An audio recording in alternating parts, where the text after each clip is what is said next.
અને હવે એક મહત્વના સમાચાર ઉપર કરીશું. રાજકોટ જન્માષ્ટમીના લોકમેળાને લઈને મોટા સમાચાર સામે આવ્યા છે. મેળામાં યાંત્રિક રાઇડ્સને લઈને હજુ પણ મડાગાંઠ યથાવત છે.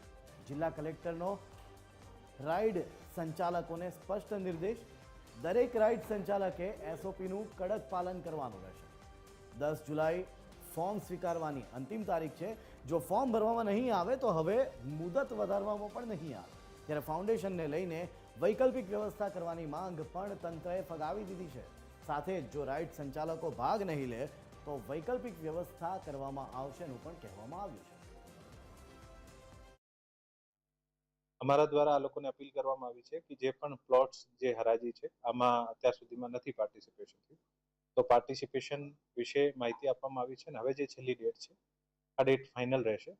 આ ડેટમાં કોઈ પણ પ્રકારનું એક્સટેન્શન નહીં રહે. અને જે સપોઝ કોઈ મોટી રાઇડ્સ વાળા પ્લોટ નહીં લેતા હોય તો પછી આ મુજબ આગળ વધવામાં આવશે.